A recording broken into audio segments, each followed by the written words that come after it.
Right, okay. So everyone settled in well here?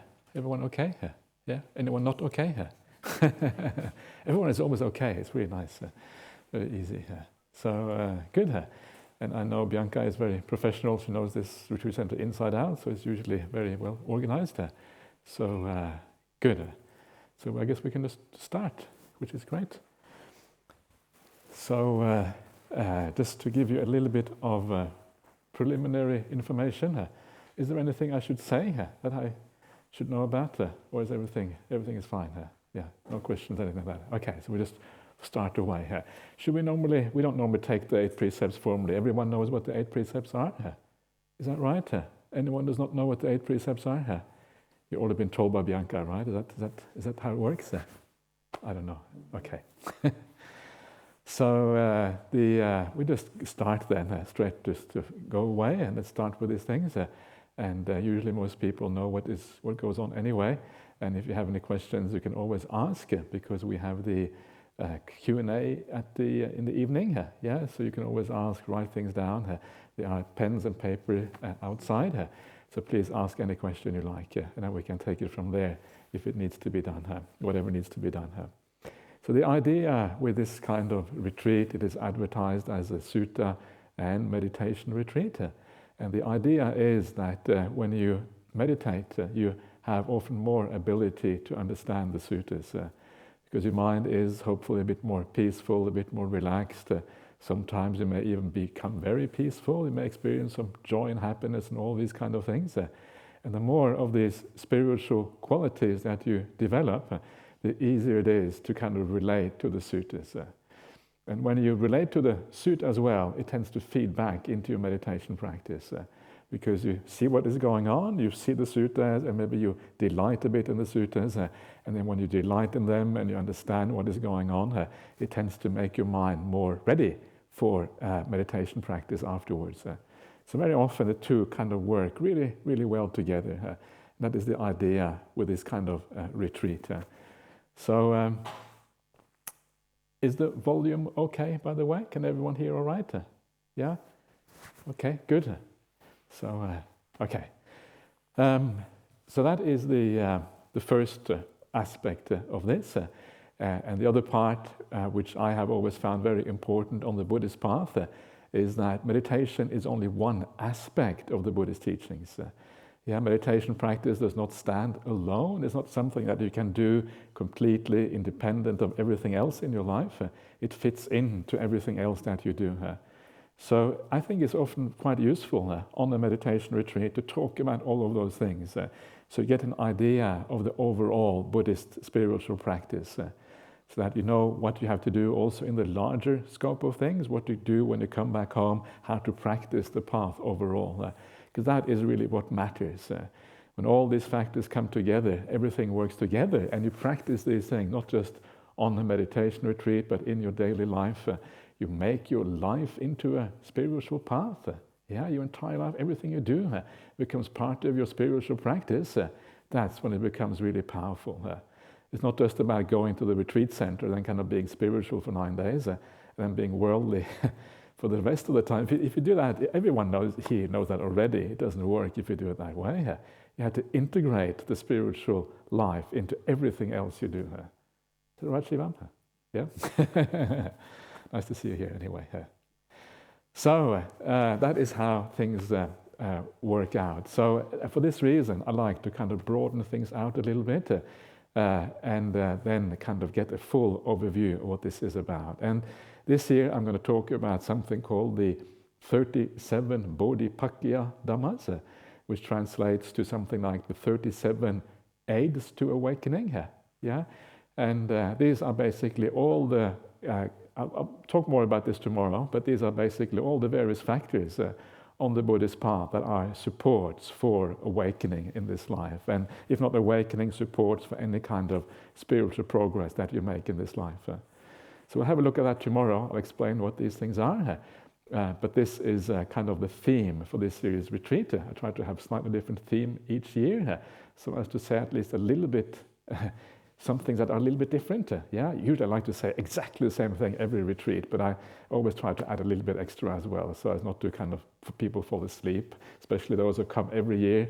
Like, some of you have been coming for a long time. You can hear a few different things as well. It's nice, a little bit new, but also many of the same good classic suttas, that really hit home, hit hard, and they kind of drive you in the right direction. So classics and some new things at the same time. That's kind of the idea. But tonight I'm going to start by talking about just meditation practice in general. So no suttas tonight, suttas starting tomorrow morning. And so it's going to give a general overview of meditation practice. And this is the only time I'm going to talk just about meditation is tonight. The rest of the retreat, of course, we're going to touch on meditation all the time, but it's not going to be as directly and explicitly about meditation as it is today. And then I'm going to be giving some guided meditations in the evening, and if you want to come to those, you're very welcome. If you don't like guided meditations, absolutely no reason why you have to come. If you get fed up of hearing my voice after a while, please, that's often a good time to stay in your kuti instead, or do whatever you like. So everything here is optional. And I learned this from Ajahn Brahmali many years ago, that on these retreats, there's only two compulsory things. And those two compulsory things are breakfast and lunch. It's nice, isn't it? That's compassion for you, compassion in action. So you basically do what you like. But at the same time, sometimes it's also useful to have a bit of a structure, and that's why we have a timetable. So if you want to have a bit of structure and you want to have a bit of discipline in your practice, you can use that timetable, and you can follow and come in on the hour and come and go roughly at those times, because then there is a minimal disturbance in the room here. It's easy to kind of focus and stay peaceful. So that is the background, and now let us start talking about meditation practice. And the first thing that I want to mention is that, again, many of the things that I say about meditation are things that I have learned from Ajahn Brahmali and learned from the suttas. And one of the things that you see in the suttas is that meditation practice is actually, it takes certain things to be established before you can meditate properly. Meditation is not just about sitting down and watching the breath just like that, kind of coming in just watching the breath straight away. If you go to the meditation object too quickly, very often you fail in the meditation. And the reason is because the mind is not ready. The mindfulness is not established yet. The mind doesn't have enough clarity. And because the mindfulness is not there, what you end up doing is grasping hold of the meditation object. And I know so many people, they do that. They come in, they sit down, and straight away they start watching the breath, for example. But it's not the ideal way of practicing meditation. And this is so clear from so many places in the suttas. If you read the Anapanasati Sutta, for example, the Buddha gives a whole sequence of prerequisites before you start watching the breath. And those prerequisites are, there's a number of things there. We're actually going to have a look at that sutta later on, so I won't say too much now. But one of those most important things there is having established mindfulness. Satting parimukkang uppatapetva, having established mindfulness in front of you. So basically, before you start watching any kind of meditation object, you need to establish mindfulness first. And the reason for that is quite, when you think about it, it's quite obvious. Because when you are mindful, mindfulness by its very definition means that you are fairly stable in the present moment. Your mind is not running too much into the past and the future. You have a fairly high degree of clarity about what is going on. So then it is fairly easy to watch the breath because you're already in the present moment. You're already with the breath in a very real sense. You don't have to use any force. You don't have to use any willpower. It is a fairly natural process. It's easy. It's comfortable. You feel at ease. If you have to use too much, if you have to force yourself, it becomes often a bit painful after a while because it's not natural. And this is what we want to avoid. You want to make the meditation as pleasant as possible, because when it's pleasant, it is sustainable, and it's going to be something very useful for you for a long time, not only here, but for a long time into the future. So setting up the right causes, setting up the right condition before you even start with the meditation practice is actually so important. And only then does it really work. So make sure that you spend plenty of time, today, tomorrow, especially the first few days, to kind of clarify your mind, make your mind ready, so that then when you finally get that mindfulness going, then it actually will be so much more pleasant and so much more enjoyable to do the meditation practice. And hopefully for that reason you also get much better results. So this is one of the kind of critical things that you find in the suttas, and that also people like Ajahn Brahmali has always emphasized. At least that's what I remember from all the many years I've stayed with him. Stayed with him for 25 years now. It's a long time. So after a while you become completely dependent. There's no independence anymore. You're fully dependent on your teacher, which is perfectly okay if you have a good teacher. So how does it start out then? How do we get this mindfulness established? And I'm going to start from the very beginning here. And to start out, I would really recommend you, especially for those of you who are fairly new to meditation practice, recommend you to make sure that you are at ease, that you don't have any pains in the body, and that you feel relaxed and at ease in a meditation. That the body is kind of neutral. It is neither too indulgent, and there's nothing. I think it's hard to indulge too much here. We don't have any sofas or armchairs. In some retreat centers I've been to, they have these big sofas, and you see the meditator sitting at the back, leaning on the sofa. Maybe that's a little bit too comfortable, because you're enjoying it too much. But I think everything here is perfectly acceptable, whether you sit on a chair or whatever it is. So first of all, be at ease. Make sure you don't have too much pain in the body. And this goes from the very beginning especially, because in the beginning, when mindfulness isn't established yet, it's even more difficult to deal with pain in the body. So make sure you are relaxed. You don't have to sit on the floor if you're not comfortable. Sometimes people think that to meditate you have to sit on the floor, and if you don't sit on the floor you are a second-class meditator. But don't think like that. Everyone is a first-class meditator. What happens is whether you are making progress or not. That's the only thing that matters. Whether you are enjoying yourself or not, that's what really matters. So change your posture around a little bit. It's very hard to sit on the floor all the time, unless you're kind of born in that posture. So change around. Sit on a chair sometime, sit on the floor, sit in different ways, different postures. Use the little benches that we have. Use as many cushions as you like. I have seen people using enormous amounts of cushions sometimes, especially as the retreat goes on. The number of cushions start to increase. So it's the length of now how does it work? The number of days into the retreat is directly proportional to the number of cushions used, or something like that. We should make mathematical equations out of this.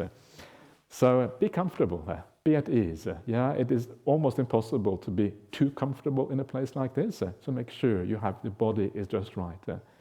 And it's amazing how important such a basic instruction actually is. It may seem very obvious to you because you have been around Ajahn Brahmali for so long, perhaps.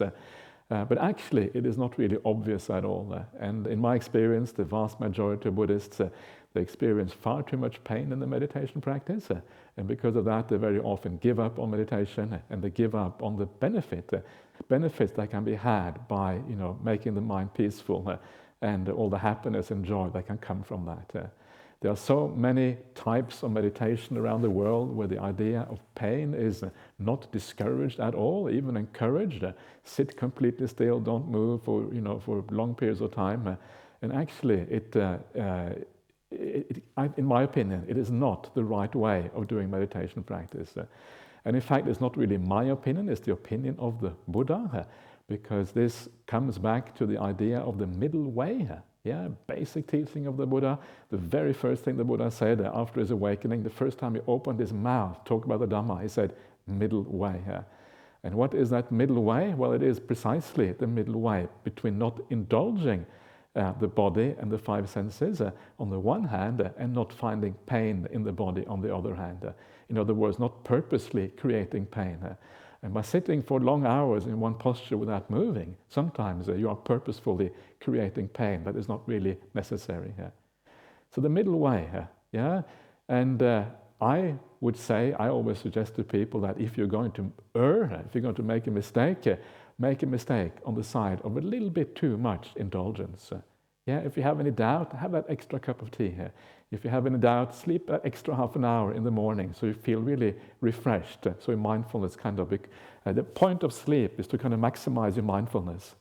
So find that middle way. But if in doubt, sleep a little bit extra because it's better that way than actually being dull because of not enough sleep or whatever it is. Because if you err on the side of a little bit too much indulgence, at the very least, you're not going to suffer too much. And if you don't suffer too much, it is more likely that you will keep on practicing for a long time into the future and therefore gain many of the benefits of this path. So that is far preferable. So the middle way, and it's fascinating, there is a reason why the Buddha made this his first teaching. And the reason, of course, is that human beings, we tend to kind of go to extremes. Either we kind of become really kind of spiritual practitioners, and then we go way over to the other side, or we indulge in our sensual life and go to the other side. But finding the middle way is actually quite rare. And what is interesting is that even the Buddha, if you go to the one of the suttas that I often quote is the Bodhi Raja Kumara Sutta, Majjhima Nikaya, Middle Length Sayings, number 85, where the Buddha is in conversation with Prince Bodhi, Bodhi Raja Kumara, Prince Bodhi. And Prince Bodhi says to the Buddha, he says that it is through pain that happiness is to be gained. This is one of those, this was kind of the way that the spiritual path was understood in those days in ancient India. And if you go to India today, you see all of these sadhus going around standing on one leg. Still, lots of people think in exactly the same way. So this is kind of very much part of the human psyche. The idea that through pain, that is how you gain happiness. And it's not just in ancient India or in modern India, it is also in Christianity you find the same thing. Apparently you find the same thing in Islam. And lo and behold, you find the same thing in Buddhism as well. Even though the Buddha said we should not do this, still we keep on doing exactly the same thing. So it seems to be buried very deeply somehow in the human psyche that through pain, that is how we gain something. No pain, no gain, as the saying goes. But then the Buddha says to Bodhi Raja Kumara, to Prince Bodhi, he says, well, that's what I thought too before my awakening. In other words, I too had this wrong view, the wrong idea that it is through pain that you actually achieve happiness, that by torturing the body and all these kind of things, that would lead to awakening or lead to some kind of benefit. I had exactly the same wrong view. And then, from having said that, then he says to Prince Bodhi, he says, well, actually, but this is what I discovered. And then he teaches Prince Bodhi the gradual training, the gradual path, starting from the very beginning all the way to awakening. And as part of teaching that gradual path, he points out that each stage on that gradual path has its own kind of happiness. If you are practicing virtue, you already have some happiness because of virtue. It's called the Anavajja Sukha, the happiness of being blameless. Then you have the Abhyaseka Sukha, which is the happiness of some kind of purity. And then it goes on and on like that. And there's a degree of happiness all the way through. So Buddhism, or the spiritual path, is not pain leads to happiness. What it is if you practice in the right way, then actually every stage of the path leads to a certain spiritual kind of happiness. And that spiritual happiness leads you on to the next spiritual happiness, all the way to Nibbana being the highest spiritual happiness. So it's a gradual path in happiness. That is really what the spiritual path is about. If you do it in the right way, that is how it should come out. Very beautiful, one happiness after the other one. One happiness leading to a higher happiness. You need the lower happiness to get the higher one. That's essentially what the Buddha is saying. Instead of pain, you focus on the positive things instead, on the spiritual path.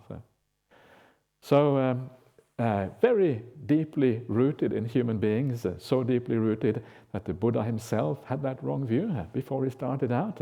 This is one of the things that you find in the suttas. When the Buddha talks about his own practice, basically he had the same problems that we all have. Yeah, he's talking about having defilement sometimes, he's talking about having wrong view, he's talking about struggling on the path to get into jhanas, that's in the Upakilesa Sutta, and all of these things. So if you are struggling on the path, you are in very good company. Yeah, we're trying to kind of find our way through this. And for that reason, we need to take on board the Buddha's message as best as we can. So find that middle way. And when you find that middle way, what you discover is that the body starts to disappear. Because if there is no pain to be had through the body, if there is no indulgence or sensual pleasures to be had through the body becomes irrelevant. Yeah, it's kind of, who cares about the body? It doesn't have any pain, doesn't have any pleasure. And that is precisely where we want to go. Because when the body is irrelevant, that is where we can focus on the meditation object, and we can focus on the mental aspect of things rather than the physical aspect of things. So it's in one sense, it's not really a middle way at all, as someone pointed out to me a while ago. It was actually one of the nuns, I think. Yeah, and it's not okay. And it's not really a middle way at all. It's actually getting away from the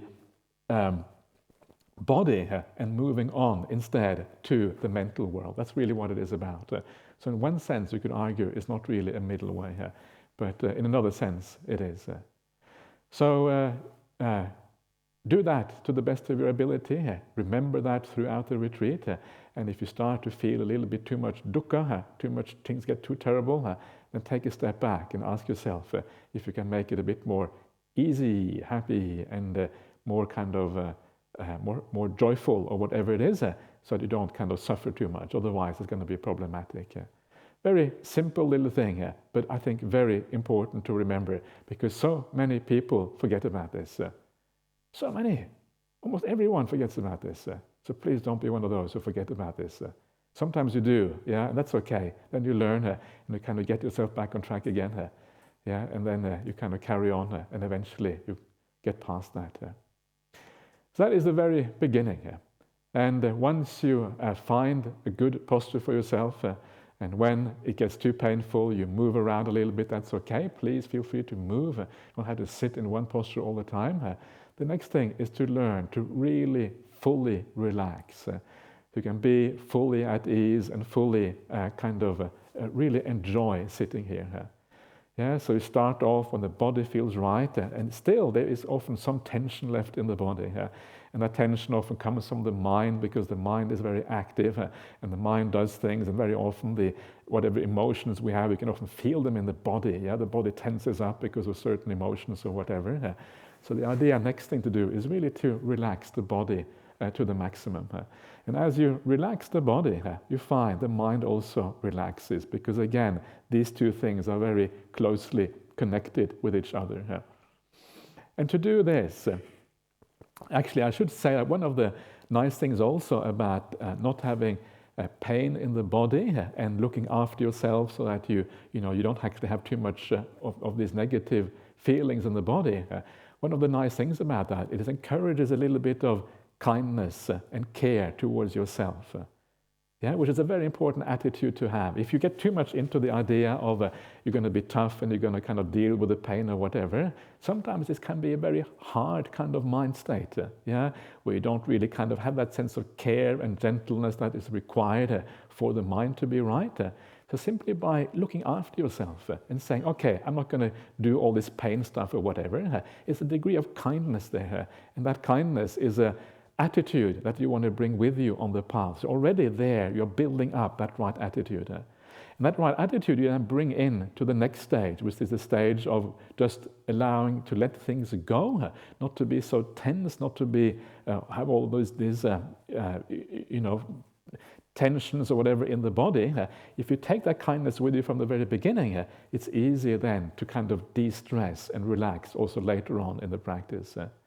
And a lot of this is that attitude, but a lot of it is also just the idea of giving yourself time. Yeah, because very often it takes time to leave the world behind and to let everything be, and then to allow the body to de-stress. So patience is one of the very important things on this path. So be really patient. Give yourself today, tomorrow, and however long it takes to really, really relax until you feel so at ease, you feel so nice. And then when you come and sit down, your body and your mind are largely prepared for the meditation practice. And that patience, that ability to just sit back and allow things to be, is one of the critical things. And one of the ways the Buddha talks about this, when the Buddha talks about meditation practice, one of the very surprising things that he says about meditation practice, he says that it cannot be done through willpower. Such a beautiful saying, because I remember Ajahn Brahm telling me this year after year. I said, yeah, I always thought, yeah, whatever, yeah, sure, probably, yeah, maybe, whatever. I wasn't all that convinced. Yeah, and then one day you kind of look through the suttas and think, wow, lo and behold, there it is, right there in the suttas. And this is some of those powerful moments when you realize that the way you have been taught all along is exactly in line with the word of the Buddha. It's so reassuring, yeah, when you see that. It actually feels, you know that you're on the right track. So the Buddha says this whole path, when we start off by just kind of coming from the ordinary life and hopefully we live a good life, yeah, now you're going to find out how good your ordinary life is, because the better your ordinary life is, the better your meditation is going to be. We are kind of hostage to our ordinary actions when it comes to meditation practice. Those ordinary life is going to limit us or enhance our practice depending on how good we are at living our general life. So once you start out, whatever you come here to this retreat with, now all you have to do is to allow things to be and allow the process to happen by itself. Once the virtue is in place, the sila is in place, the habits, the good habits are in place, the rest of the path does not happen through an act of will. In fact, the Buddha specifically says it cannot happen through an act of will. He says it is a natural process. It's dhammata. Dhammata means according to nature. So if it is according to nature, and you try to force it, if you try to pull that little flower because you want it to grow faster, you're going to destroy the flower. In the same way, if you try to make the meditation go faster, if it is a natural process, all you're going to do is get in the way. So stand back, don't do anything. Be passive in your meditation practice. Learn just to allow things to be, especially actually all the way through the practice. This is so important. And if you can learn that from the very beginning, you're learning something very useful about how to deal with your mind. So stand back, and the more you stand back, the more you will realize that the tensions that are in the body, that come from your mind, and if you allow everything to be, the mind starts to calm down. Why? Because the mind is actually run by our intentions and all the kind of volition, all the will behind it. So by allowing things to be, which is the opposite of using willpower and volition, things naturally calm down. It has to happen, because you're no longer feeding all the thinking, you're no longer feeding the defilements of the mind. So then things kind of calm down automatically. So it's great just being able to stand back, doing nothing. And to be able to do this, it is useful sometimes to have some ideas about how meditation actually works. And very often when we think about meditation practice, we think it's something we have to do. I'm going to meditate. Okay, I'm going to meditate. And we think it's some kind of action, some kind of activity, meditation. You have some kind of idea. Because it sounds like an activity. You sit down, you watch your breath, and we are such habitual doers.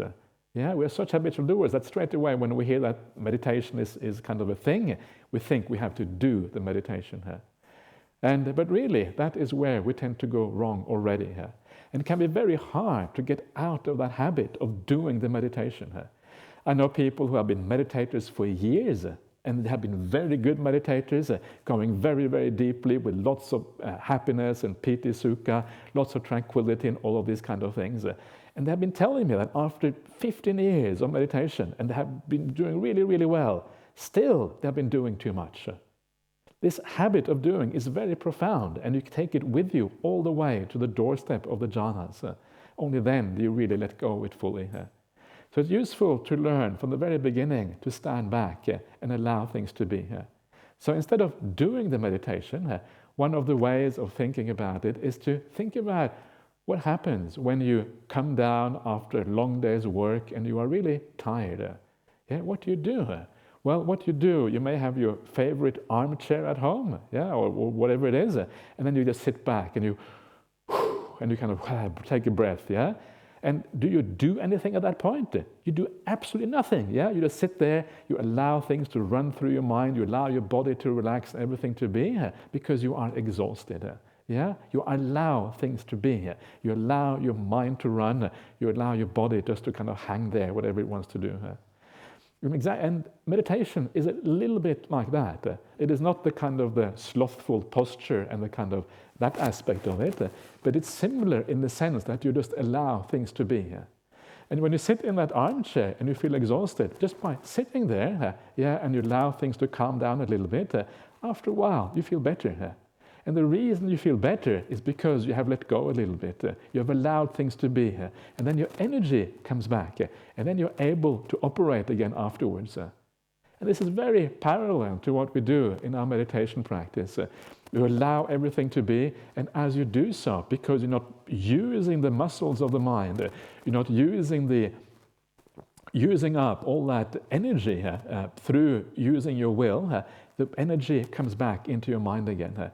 And this is how the mind gradually becomes more energetic through the meditation practice. So sometimes just little ideas like that, little ideas of how to think and how to relate to meditation practice can be very useful to allow yourself to kind of get in the right mood. So again, the Buddha says, don't do anything.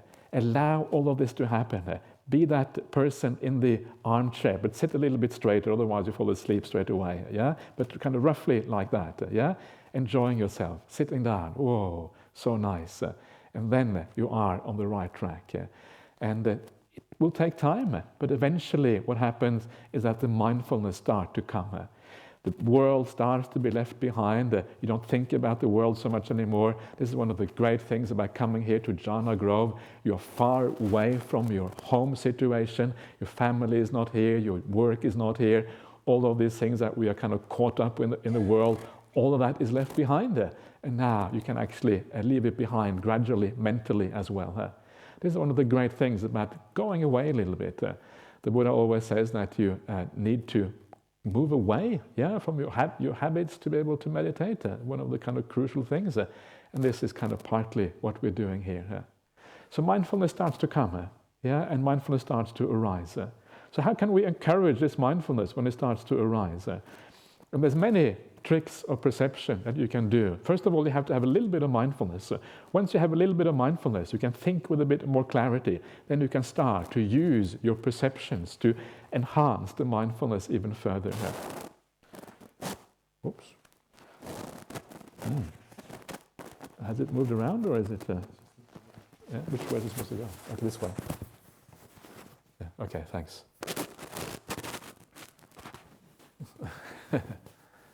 Thank you. Ooh. Okay.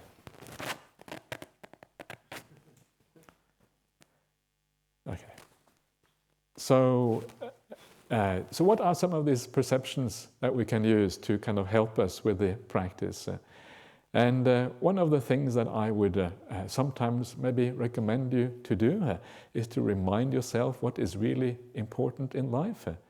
When you sit down and you find yourself thinking about all kinds of things, and it's almost guaranteed that you're going to do that sometimes during this retreat. You're going to think about your home, about your work, about your family, about whatever it is. It's almost impossible to go on a 9-day retreat without thinking about these things occasionally. It's going to happen. For some of you, it's going to happen more. For some of you, less, depending on how kind of long you've been doing this. But it's a very common thing here. So when that happens, one of the things to do is to remind yourself of your priorities. What is really important in life? What really matters? And if what is really matters in your life is your work and your family and all of these other things, if that is kind of the top of your priority list, And especially in the modern day, we have the mindfulness movement and all of that. And with the mindfulness movement, the idea is to enhance or use mindfulness to improve the other aspects of our life. So if you use meditation and mindfulness to improve all the other aspects of your life, what that means is that you are placing all these other aspects higher up, and mindfulness just becomes a support for the other things. Yeah?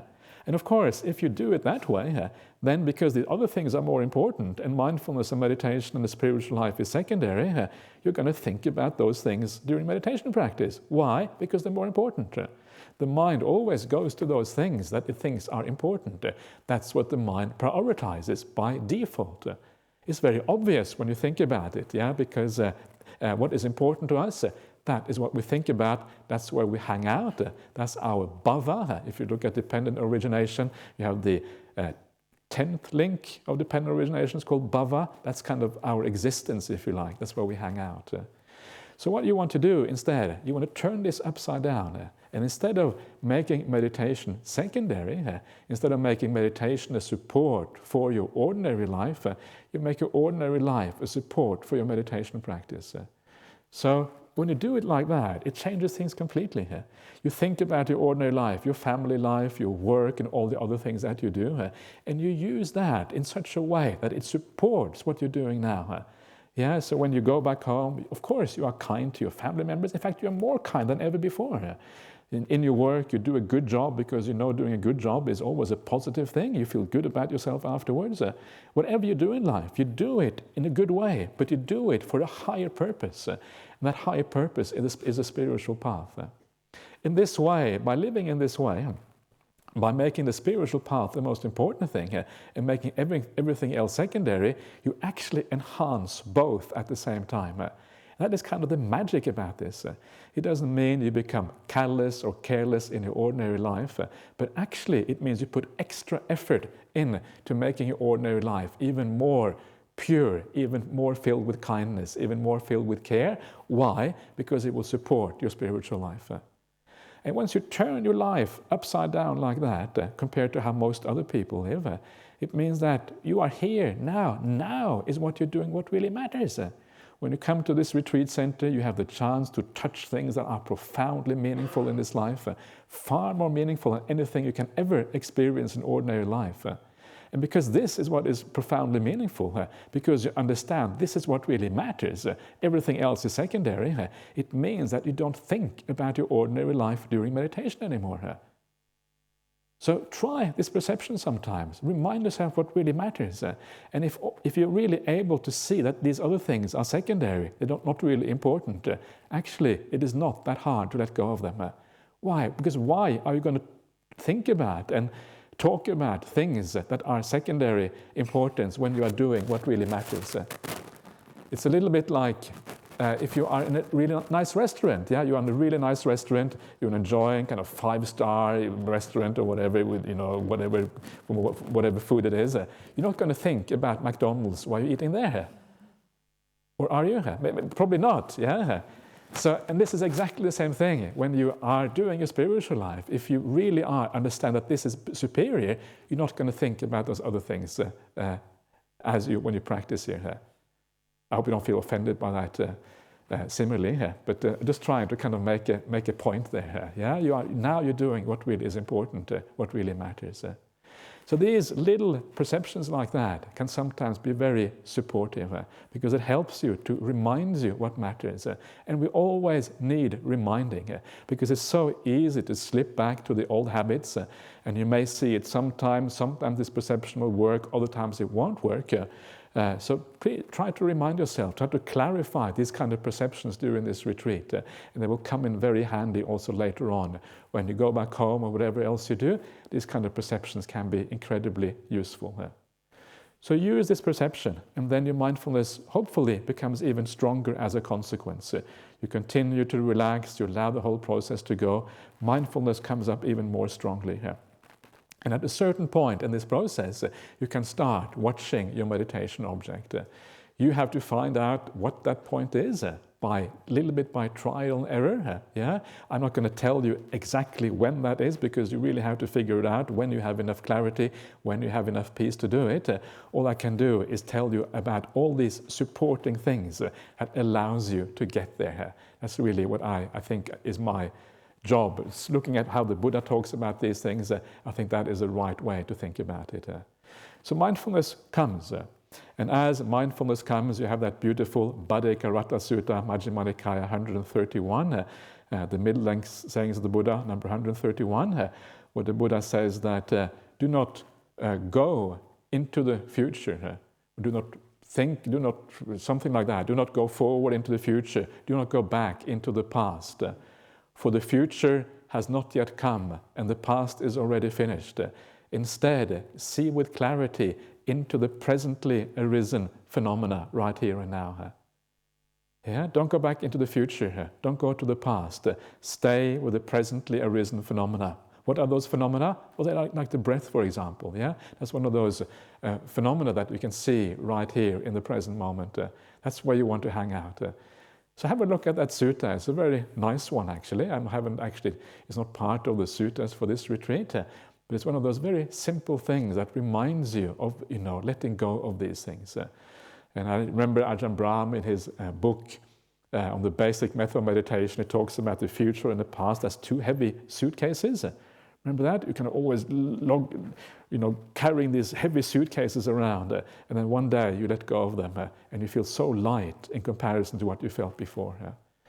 So letting go of the future and the past is often very important, because you find that even when your mindfulness gets stronger, or perhaps sometimes, especially when your mindfulness becomes stronger, sometimes you get memories coming from the past that you haven't had for a long time.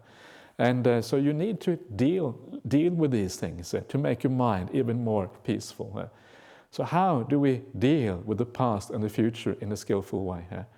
And for the past, very often the reason why we kind of hang on to the past, very often there's some kind of unfinished business there. Yeah, there's some kind of problem we had in the past with somebody. Maybe we feel a bit guilty about something, or we have done something bad, or somebody did something bad towards us, and we feel terrible about that. And so a large part of dealing with the past is about having forgiveness for the past. And this is a very important part of the Buddhist practice, the ability to forgive, the ability to let go. Very often we say you should let go of the past. Well, how do you do that? Well, actually you do it through forgiveness. And that forgiveness happens when you understand what other people really are like.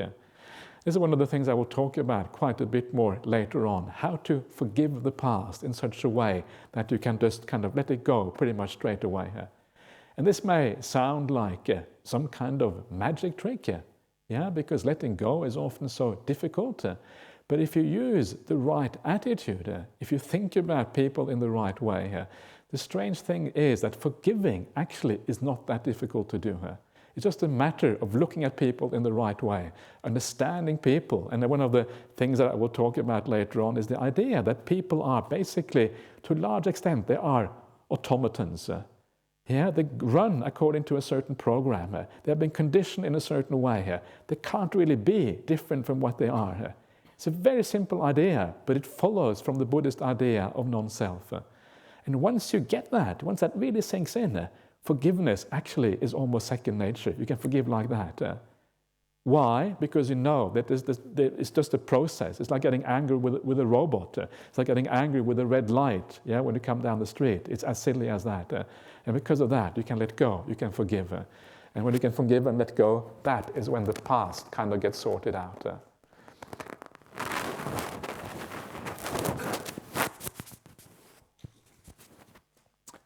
So that is about dealing with the past, and sometimes you will find that this can be very useful in your meditation. You're meditating away, and then something happens which is slightly unpleasant or whatever, and then suddenly you can deal with it using some very simple perceptions, as the one I just suggested now. I'll talk much more about this later on, because it is a very useful thing to bring with you into your meditation practice. The second thing then is how to deal with the future.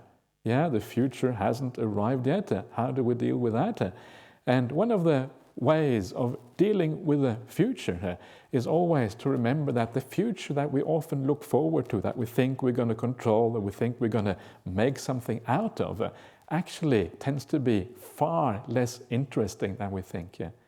And one of the great teachings of the Buddha, which I can't remember whether it's on the list of suttas now, but it is the idea that everything that is dear and pleasing to us must become otherwise, must become separated from us. And this is a very profound teaching, actually. It may seem very obvious on the one hand. Yes, we know that everything dear and pleasing people have to die, we have to die one day.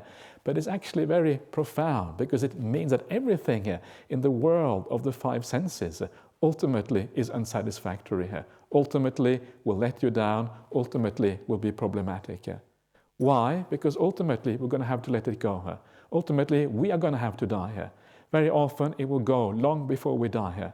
So every time you enjoy something in that world, every time you attach to something in that world, you're basically asking for suffering down the track. So once you understand the inherent problem of the world of the five senses, you understand why meditation is the real refuge. The Buddha specifically says that you should be an island unto yourself, which means, he also says that it means that meditation practice, the satipatthanas, is where you find a refuge from that world. Why? Because you're withdrawing from the five senses and you're withdrawing inside of yourself instead. So remember that, the world outside is inherently unsatisfactory. It's always going to let you down at the end. At the very latest when you die, but it's always going to let you down. This is where you find a real refuge. The future is completely irrelevant. And to make that kind of clear to myself, sometimes I just tell myself very simply that I have no future. Because that future out there is so uninteresting, because it's not something that is a real goal or the real purpose or anything real to go towards. I just remind myself I have no future. Because that future actually doesn't matter. It's completely irrelevant. It's only the present moment. Come back to what you have now. Everything else is kind of out of control and unsatisfactory. So again, it's a simple idea to bring you back to what you have now and to kind of let go of all of those things in the world that we tend to think are important. All of those things in the world that we tend to think about ultimately are no real goals, no real purposes, and problematic if you keep on going with these things in the long run. So again, a small perception just to help you to kind of think about things in the right way. And if you think about these things in the right way, and then letting go of the past and the future should be possible, especially if you build up these perceptions over time and you understand what I'm talking about and how the Buddha talks about these things, then letting go of these things actually becomes not that difficult. Of course, it depends on many other factors as well. It depends on enjoying your meditation, because if you enjoy the meditation, the mind will not tend towards these things. So it has to do with things like making the present moment the pleasant moment, that kind of stuff. Because when the present moment is pleasant, it's easy to stay in the present. If the present moment is not pleasant, the mind will automatically tend to move into these things. And then you can think as much about the disadvantage of the past and future as you like, and it may still not work because the mind will always incline away from the suffering of the present moment. So making the present moment is also very important. And this leads me to the last important thing on the topic of meditation. So first of all, you start out with allowing the body to be first of all, not painful. Then you keep on relaxing and you allow things to be. Your mind, allow the mind to become clear, and mindfulness starts to arise. Then you use these various perceptions to let go of the past and the future. Mindfulness becomes even more powerful. And around this time somewhere is where watching the breath starts to become attractive and become natural. But there's one more ingredient that is required to make the meditation really work properly. That very last ingredient is the ingredient of joy and happiness in the meditation practice. Because it is that joy and happiness ultimately that becomes the glue that draws you into deeper meditation. When the joy and happiness arises, that is where it really starts to become fun to be a meditator. So how can we do this? How can we give rise to this joy and happiness in meditation? And this usually happens after mindfulness has already arisen, after you are watching your meditation object. And sometimes what you need to do is to nudge the mind a little bit. And by nudge, I mean not think a lot, but just give rise to a perception that helps you to see things in a more positive way, that gives rise to maybe even joy and happiness inside. What are those things? And there is many things to do, many ways of doing this. And this is one of the areas that the Buddha actually emphasizes a lot in the suttas, how to give rise to that joy. And he specifically talks about 6 different ways of doing that.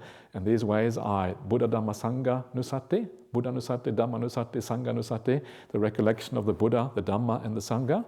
Chaga Nusati, recollection of your generosity. Sila Nusati, recollection of your conduct.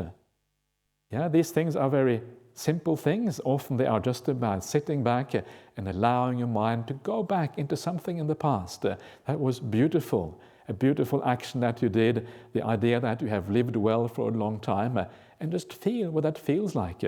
Maybe bring yourself, connect with something you did in the past that gave you great joy, and try to connect with that once again, so you can bring that joy into the present moment. You remember some time in the past that was very positive for you. You allow that to arise in the present moment. Chaganusati, Devatanusati, recollection of the Devas. I won't talk about that now, but maybe later on.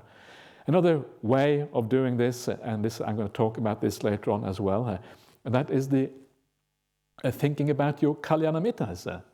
And this is a way of bringing joy which I think is within reach for the vast majority of people. That is the idea, how fortunate we are, every one of us, to have so many good spiritual friends. If you think about it, the number 1 spiritual friend is the Buddha. The Buddha is going to be there in the background throughout this retreat. The Buddha is going to be there all the way in the background. But the Buddha can be a little bit difficult to relate to sometimes because it seems far away in culture and far away in time. So sometimes doing the Buddhanusati doesn't necessarily give rise to joy for people.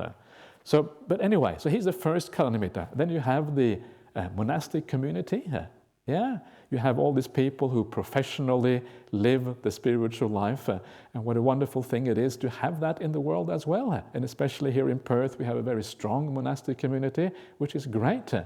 So you have the monastic community there. These are also Kalyanamitas. And then lastly, you have all the people, all the lay people who also practice this path, all the people who come on retreats like this, all your friends in your ordinary life, the people who come to Dhammaloka Center, people you meet online or whatever it is, everyone who supports each other in actually practicing this path properly. And everyone really wishing everyone else well, everyone trying to support everyone else, trying to live in the right way. And what a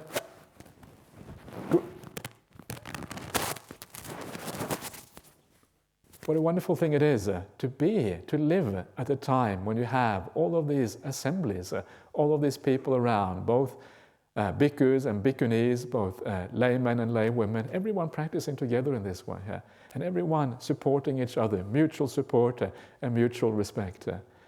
What a wonderful thing that is. And when you think like that, how fortunate you are to have all these gems and jewels in your life, to be there to support you. Just that idea can often be enough to give rise to a sense of joy and happiness. How blessed you are to live in an age when these things are present. It is not obvious that these things should be there, but they are still present in the present day and age. And what a wonderful thing that is. And then you start to feel a sense of gratitude to the people around you. You feel a sense of gratitude for all the people who are here on this retreat, here to support you, here to practice in the same way. You have a sense of metta for them because you see that everyone here, all the people here are good people. If you weren't a good person, you wouldn't bother coming here. There's no point in coming here torturing yourself for 9 days if you're a bad person. If you are a mafia person or you're something like that, and you have other things, there's no point in coming here. So you know by default that the people coming here are good people. So remind yourself of that. And you remind yourself of that, you feel the joy, and then you have metta for everyone around you. And when you have metta for everyone around you, it also means that the retreat is so much more smooth, so much more easy, because it is so easy to allow the mind to be distracted by tiny little things that may happen during the day or whatever. But instead, you remember how fortunate you are, and you have that gratitude, you have that metta, and then everything becomes far more powerful as a consequence. So these are some of the ways of giving rise to joy. There are other ways as well, such as practicing just metta meditation, and there is whatever way works for you. And sometimes all you have to do is watch the breath, and the joy arises as a consequence.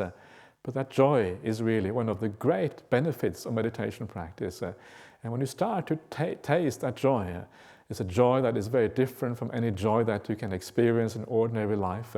It has a spiritual flavor to it. It has a purity to it that is very different from everything else. You really know, you really understand what the spiritual path is about. And that is only the beginning. And then it goes on and on and on like that. But the purpose of this talk is only to get you started. Because if you get that far, if you're able to trigger some of these things, the peace, the joy, the mindfulness on the path, then the rest will happen largely automatically. And it will just go on and on and on, and then you will kind of move onwards in the meditation practice. So that is the idea of meditation, and that is how I understand that the Buddha taught meditation practice, especially things like the preliminary, or maybe preliminary is the wrong word, especially things like anapanasati. And from that basic preliminary practice, all the calm, all the samatha, all the vipassana, all the insight, everything arises out of that. And then you get all the benefits of practicing this path. So, I've been talking for an hour pretty much already, so I'm probably going to stop very soon. So that is just a little bit of background information.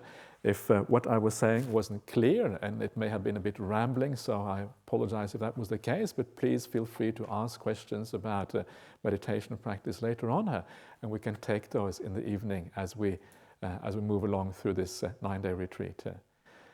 So, now maybe we should do a little bit of meditation together. I can't remember the schedule anymore, but anyway, it doesn't matter. Let's do some meditation together, and then after that, have a good night, and we'll meet you again tomorrow morning at 6 a.m. or something like that.